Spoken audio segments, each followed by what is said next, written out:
What is going on, everybody? Welcome to a gut reaction episode of Buckeye-Film-Breakdown. As always, I'm Jeremy. Opposite side of the screen, we got Coach Slate and Jake. We're going to hop right into it. Just true gut reaction stuff. We're not going to dive into a lot of the numbers yet. We're going to save that for you guys, but we just wanted to throw some reactions out. Appreciate the love in the community we're building. Check out Buckeye-Film-Breakdown for all things that we are throwing out there for you guys. I'm just going to hop right into it, guys. It was as advertised. Both sides of the ball had some issues, but just initial reaction, Slate. Yeah, man. I think the game was, as advertised. I think Miami. We said it all week long. Their defense is legit, and they proved that defensive front, provided some problems for our offensive line. Ohio State had a slow start, but man, all the pundits said, how's Ohio State going to respond when they get punched in the face? Listen, this team responded, man, and I don't care what anybody says. The way they responded after the half, the way they adjusted after the half, that was the Ohio State team that we thought we were going to get to start the game. And that's the Ohio State team I'm sure Coach Day was expecting to get to start the game as well. But they responded. Unfortunately, they had dug themselves in a little bit of a hole. I did not expect, the offensive line to just get beat up as bad as they did. I knew it would be tough, but it sucks. But it was a good game, man. I respect a good game, but I just wish the Buckeyes could have got a little bit of a faster start. Yeah, I too thought it came down to starting quickly because it seems as though, as now what we'll watch today, all these teams are 0-5 coming out of these buys. It feels like, for whatever reason, and it's turned this way too a little bit with the NFL with teams. These there's not as many buys. Only one team gets a buy in the playoffs now, but like, just the ability to stay sharp is almost exclusively more important these days than it used to be. So yeah, man, it was a rough start to the game, even though I thought they battled. And honestly, it might not have been as rough a start. Like, Miami put together a really nice second drive, which that happens, right? They have talented players too, which we covered. Yep. And Ohio State hits a home run ball, like a 59-yarder to Jeremiah there, and they just try to throw a simple. It's not even simple. I mean, we could talk through that play if we want to. I mean, the play that swings the entire game. Yep. From my perspective, watching it, and we'll watch the All 22 today, which will be up. It looks to me like a GT counter with a bubble tag with it. So like, what they're doing is, I don't know if they're reading it. Maybe it's a pre-snap read. I'm not sure. Some teams, what they'll do is they'll read this invert defender as an RPO and say, hey, if the numbers in the box are good, we're going to run this GT counter, hand it off. If not, and you like your numbers on the perimeter, because we're going to take the tight end who's in a wing, we're going to put him in short motion, exit motion is what we used to call it, and get an advantage set up. And if you look at the numbers, it was really an advantage to throw the bubble. Yeah. It was set up to throw the bubble. The snap was low. He had to go down and get the snap. And then the edge from where like the left tackle and left guard are pulling is upfield really fast. And he had to have this momentary go down and get the snap and then tried to throw it quick. I think if the snap was good and he saw it initially, he probably doesn't throw that. But I think he's thinking, we have Jeremiah to block the slot, Keontae Scott in the slot, and then we have the tight end exit motioning too. Our numbers are really good. I'm just going to let this rip out there, because it would have been behind Ennis because it was so low and he had to catch it and hurry it and throw it. It would have been behind him, but there was still yards to be had. Yeah. Credit to Keontae Scott for jumping it. He made a bold play. He thought he could smell it coming. Yeah. He jumps the slot. He picks it off. I do think that shell shock moment started to put all this pressure on Ohio State. We're down 14-0. We haven't been down like this in a long time. They started to press a little bit. You could feel it in the building, and then you go, you only get a couple more possessions before halftime. You have a chance to kick to go 14-3, which obviously ends up being a pretty decisive moment. But I think the question that it comes down to for me, guys, is you do find some success with tempo before half. Now, I understand they came out and put together 2 nice drives to make it 17-14. But they really shorten the game on themselves because they do play down to the last second of the play clock. And I just think when you're chasing possessions, is there a thought in your mind that maybe we should chase a little more, like instead of like we need to touch the ball 5 more times this game? And it's a little hindsighty to me because it was, it's 17-14 and you had the ball and you had a chance. But I do think that the calculated risk of playing slower is that you don't have as many possessions and you don't create as many opportunities. And obviously credit to Miami offensively for putting together just some annoying drives. They ran it well enough. Carson Beck didn't have a single poor decision all night. Not that he won the game for them, I wouldn't say, but he navigated things for them offensively, made the simple plays, made the simple throws. Kept only drives moving. Only 2 throws came to mind downfield. I think he hit a dig early in the game. And then he hit like a little play action in breaker from the left side, but he didn't really throw it downfield much. And that's not, it's not to blame him. He just did what he's supposed to do.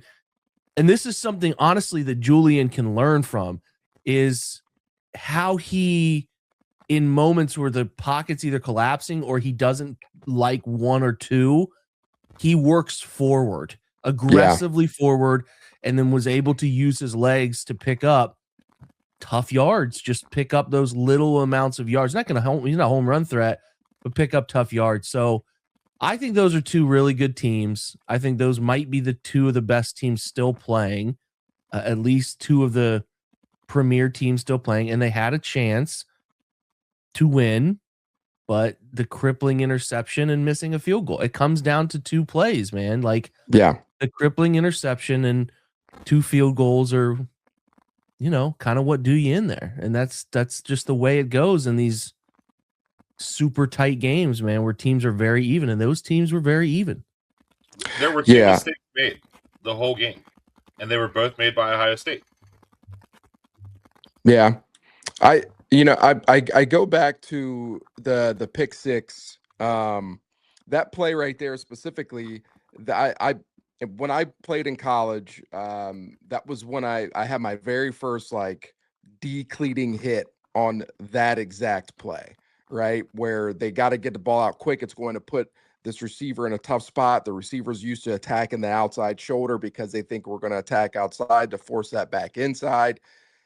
And I just said, screw it. I'm pulling the trigger because I have a feeling that this ball is going to be thrown behind him and I'm going to go make a play. And that was a good play by him. I think JJ, and he just balled out last night, by the way. I think JJ stalks him a little bit. Even if he gets just a piece of him, it's a different conversation, and so that's something that we have to talk about as well. But I think when it comes down to how the Buckeyes are playing in the second half, because I agree, I think they should have played with tempo. But I also think because Carson Beck was not having that much success in the passing game, that is why the Buckeyes were willing to continue to play slow. Because if they go up 21-17 and there is 2.5 minutes left in the game, now Carson Beck has to throw the ball down the field and do things that they don't believe he's capable of doing, and he hasn't done it all game long. And so I think they were comfortable leaning on their defense if they get into that situation. But I do think tempo could have been something that was beneficial, no doubt about it. But also, like, it's easy to sit here and say, hey, man, they need a tempo and all of this. But, like, they know their guys well enough to know whether they, A, have a wide enough package of concepts to run in tempo that they didn't put into play right before half, whether they're comfortable enough to do it. And again, they scored 2 straight possessions out of half. They were fine. Mm-hmm. It's just that when you go down 14-0 and you miss that kick and you give up, your margin for error in the second half is so small. And all it takes when you think about it, guys, is giving up, the field goal on that first drive for Miami out of the second half that he makes from long range. Yep. And then you can't get off the field, that holding penalty that all of a sudden a flag comes out. Well, again, to be fair, Miami was called for holding on the other end. So if JJ had not caught that touchdown, it would have been nice to have a fresh set of downs. So you can't be like, well, there was no accepted penalties on Miami. And it's like, well, they were called for one that if they didn't get a catch and slant run for a touchdown, it would have helped to get you a first down in the goal line. But yep. That stands out, man. It just was a tight margin for error. They put themselves in that hole, and to get out of it, you have to have all these things go right. A couple things didn't go right, man. A couple things I want to hit on.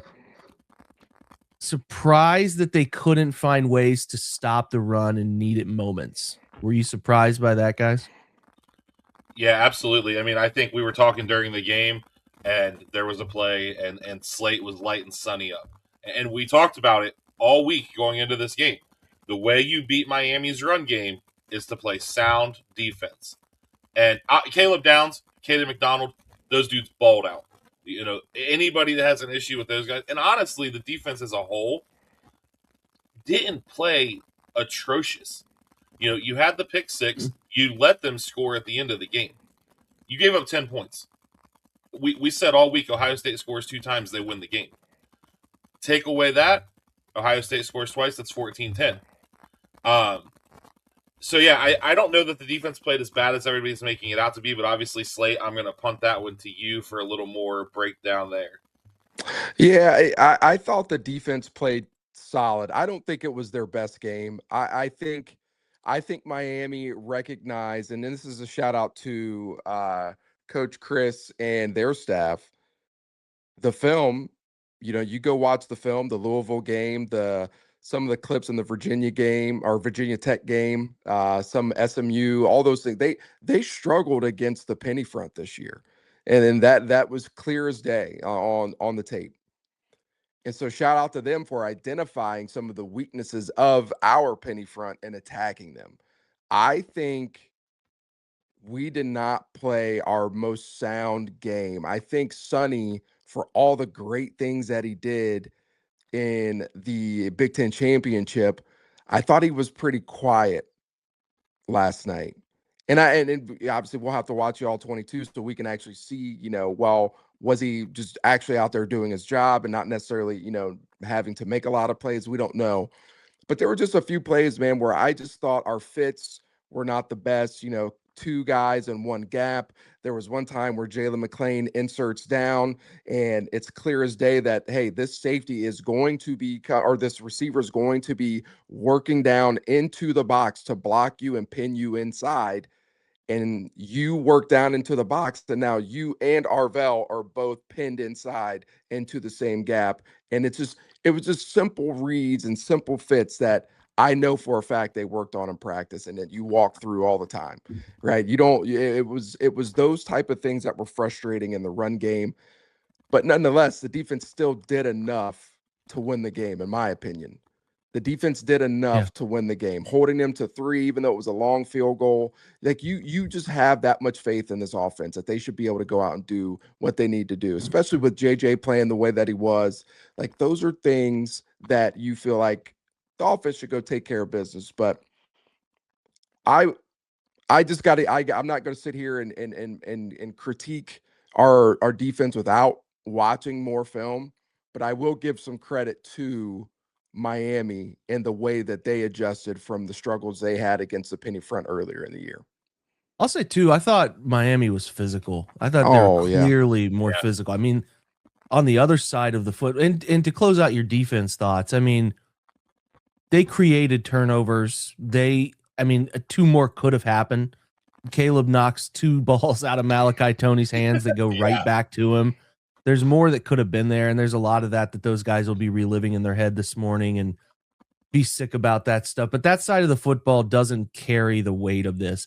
To me, it's a couple things, man. It's special teams that at this stage of the season, the amount of bodies that are there to be used effectively, to give up, obviously the kicking thing is one thing that Ryan Day is going to have to answer, and he's going to have to own, and they're going to have to solve. It's really disappointing to have it cost you so many games. Now it's added up, and I understand, man, kicking it's tough. It's unpredictable, but it's your job to make it more predictable. And I feel like they left a lot of risk factor in Jaden and being the guy for them, and especially going out there again. But the punting stuff was driving me crazy too. They took a kickoff out of the end zone 7 yards deep to start the second half, cost them 10 yards of field position. The last punt is crippling, man. To have an illegal formation, and cost yourself a punt that pins them at the 9-yard line, to then having to re-kick it, and they get it on the 30. They get it to 30. It's just such a change in vibe for everybody coming onto the field. It just is like, how are you having those mistakes? So you got to answer for those, and your people responsible have to answer for them, and you got to figure that stuff out. But to have those in the biggest moments of the year happen is tough to overcome when the margins are that thin. But I just offensively, man, I think the way the defense played all year, the level of, if we're being honest, a majority of the competition on the schedule, it did make you feel a little better than what it was. So, like, I want to ask you guys about Julian in a minute, but like, it's clear to me, zoomed out, there's talent on that side of the ball. We know what the wide receiver group is, right? It's going to probably be okay another year, and then they'll have to figure out post JJ era like what they're going to do. But Bo Jackson, a really good football player. I think it's very clear that when he reaches the second level, which there were several opportunities in this game, he's got to start figuring out how to make a man miss, because I think that's the separator of any good Division I back, is you got to make a man miss. Like, at the college level, if you want to be, and I know he's a true freshman, a lot to be figured out for that guy. But I think we can all agree that, like, the thing that's missing for him is, how does he make one man miss? Is if he can make one man miss. And this is a credit to Miami's secondary, who came downhill like Dallas Carter in Friday Night Lights, just laying people. And like, I thought at one point, I'm like, is he okay? Yeah. He's taking like squared up shots from these guys coming downhill, like 7 yards downfield. So Bo is clearly, as a baseline runner, talented. How does he become the echelon of JK and the guys before him? Well, he's got to create more yards over expected. I think that's the thing that he needs to work on. Is that something you can work on? I don't know. Sometimes that stuff is innate. We'll see if he can, but he's clearly talented enough to do it.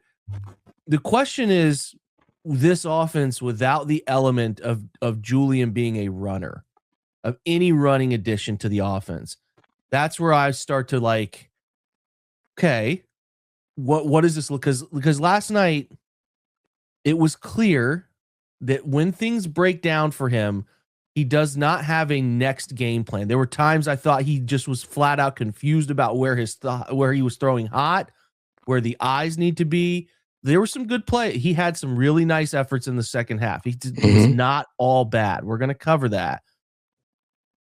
But in college football, man, where sometimes you need guys to create, I do have a concern about the longevity of this. So, like, where are you guys on Julian after these last two games, where he really saw some challenging defenses? I know he's young too, but I want to get your opinion on, like, what has to happen for him to get to another level here, because it just is, there's some stuff here that makes you concerned about how do you handle pressure when it arrives? Where do your eyes go? It's not all bad. I'm not trying to do the doom and gloom, throw him out that some people try to do. This kid was a Heisman finalist. I'm not saying he can't play, but I do see some pretty clear things that I want your opinion on, whether you think these are first time big stage moment things for him, or should there be some concern about his ability to navigate this as like a pass only quarterback, because that's what he is. Right. He really can't get out of any pocket distress right now. So I'll throw it to you guys to answer though, where you're at on that.